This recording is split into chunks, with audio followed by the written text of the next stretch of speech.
Salam sigap dan shalom.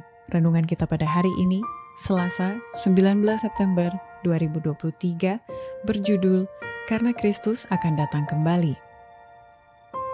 Ayat intinya terdapat di dalam Zakaria 9 ayat 9. Bersorak-soraklah dengan nyaring, hai putri Sion. Bersorak-sorailah, hai putri Yerusalem. Lihat, rajamu datang kepadamu, ia adil dan jaya. Ia lemah lembut dan mengendarai seekor keledai beban yang mudah.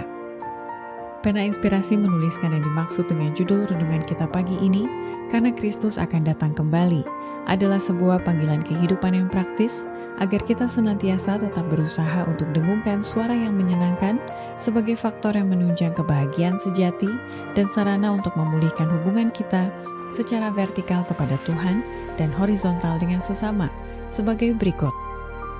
Pertama, peristiwa Yesus mengendarai seekor keledai memasuki kota Yerusalem adalah gambaran karena Kristus akan datang kembali sebagai Raja dalam kerajaan kemuliaannya, sekalipun banyak orang tidak mengenal keilahiannya sebagai anak Allah saat itu. Suara-suara serentak menjawab, Anak Daud. Inilah gelar yang telah diberikan oleh nubuatan kepada Mesias, dan anak-anak kecil di dalam Ka'bah telah menggemakan puji-pujian gembira pada hari itu. Tetapi, banyak orang yang menyebut Yesus anak Daud tidak mengenal keilahiannya. Mereka tidak mengerti bahwa anak Daud adalah juga anak Allah. Kedua, peristiwa Yesus mengendarai seekor keledai memasuki kota Yerusalem adalah gambaran karena Kristus akan datang kembali sebagai Raja dalam kerajaan kemuliaannya. Sebab ia duduk di atas keledai atau binatang yang ditunggangi oleh raja-raja Israel itu. Kristus masuk sebagai Raja menurut adat istiadat Yahudi. Binatang yang ditungganginya ialah binatang yang ditunggangi oleh raja-raja Israel. Dan Alkitab telah menubuatkan bahwa demikianlah Mesias harus datang kepada kerajaannya. Segera setelah ia duduk di atas anak keledai itu, kedengaranlah sorak-sorai kemenangan yang gemuruh bunyinya. Orang banyak menyambut dia sebagai Mesias, Raja mereka. Kini Yesus menerima penghormatan yang belum pernah diperkenankannya sebelumnya, dan murid-murid menerimanya sebagai suatu bukti bahwa harapan mereka yang menggembirakan itu harus diwujudkan dengan jalan melihat dia didudukan di atas tahta. Ketiga, peristiwa Yesus mengendarai seekor keledai memasuki kota Yerusalem adalah gambaran karena Kristus akan datang kembali sebagai Raja dalam kerajaan kemuliaannya, menggenapi nubuatan kitab para nabi, ketika ia telah selesai menuaikan tugas keimamatannya dan sebagai anak domba yang diasingkan buat persembahan kepada Allah di surga. Belum pernah sebelumnya dalam hidupnya di dunia ini, Yesus mengizinkan arak-arakan seperti itu.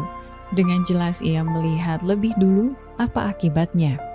Hal itu akan membawa dia ke salib. Tetapi ia bermaksud untuk menunjukkan dirinya kepada halayak ramai sebagai penebus. Ia ingin menarik perhatian kepada korban yang akan menyempurnakan tugasnya bagi dunia yang sudah jatuh. Sementara orang banyak berhimpun di Yerusalem untuk merayakan Paskah, ia sebagai anak domba yang dilambangkan dalam korban bayang-bayang dengan sukarela mengasingkan dirinya sebagai persembahan kepada Allah. Keempat, peristiwa Yesus mengendarai seekor keledai memasuki kota Yerusalem adalah gambaran karena Kristus akan datang kembali sebagai Raja dalam kerajaan kemuliaannya, sebab ia adalah Mesias yang dihubungkan dengan peristiwa pawai kemenangan saat itu dalam pikiran banyak orang di kemudian hari. Peristiwa-peristiwa yang dihubungkan dengan pawai kemenangan ini akan menjadi buah mulut setiap orang dan akan mengingatkan Yesus pada pikiran setiap orang. Sesudah ia disalibkan, banyak orang akan mengingat kembali peristiwa-peristiwa ini dalam hubungannya dengan ujian dan kematiannya.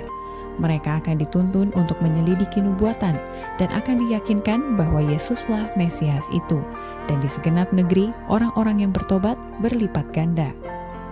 Demikianlah renungan kita pada hari ini. Kiranya Tuhan memberkati kita semua.